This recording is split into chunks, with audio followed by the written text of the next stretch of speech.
5 Worst Countries to be a Muslim. 1. Ethiopia. Ethiopia is a majority Christian country, but it's surrounded by hostile Muslim neighbors.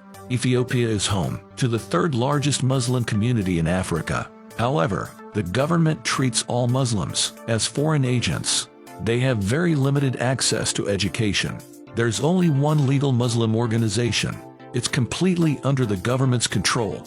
Muslims aren't allowed to pray or wear hijabs in colleges. Teachers of Arabic are often expelled from schools. 2. Myanmar. Myanmar's population is 90% Theravada Buddhist. The government promotes this faith over all others. Christians, Muslims, and Hindus face persecution. Muslims especially are often denied building permits. They are banned from proselytizing and pressured to convert. Myanmar's citizens must list their faith on official documents.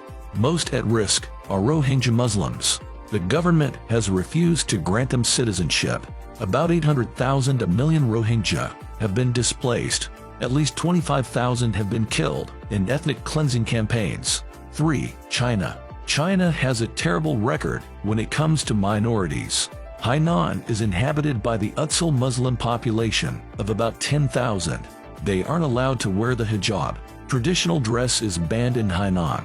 Words like halal and Islamic can't be used on storefronts. The Hui minority in Tibet regularly faces persecution too. The main mosque in Lhasa was burned down in 2008. In Xinjiang, the native Uyghur population is being eradicated. Islamic beards, headwear, and clothing are banned. Chinese authorities force Muslims to eat pork and break the Ramadan fast. Uyghurs are kidnapped, tortured, and killed. They're put into re-education camps and used as slave labor. Even Islamic names are illegal. Since 2017, China has destroyed or damaged 16,000 mosques in Xinjiang.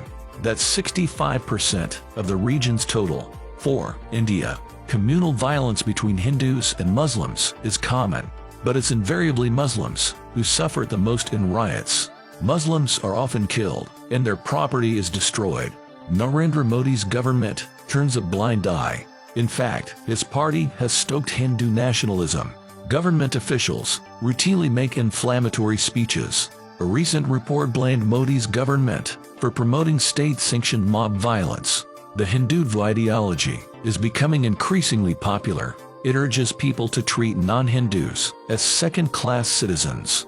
SP Singh Badal, Modi's justice minister, said at a recent rally, "Tolerant Muslims can be counted on fingers. Their numbers are not even in thousands." Unsurprisingly, such statements often result in pogroms. The police look the other way. 5. Sri Lanka. Sri Lanka is also in the grip of mono-ethnic Sinhala Buddhist nationalism. Hardline Buddhists organize moral police teams. They make raids to guard against Muslim influence in daily life.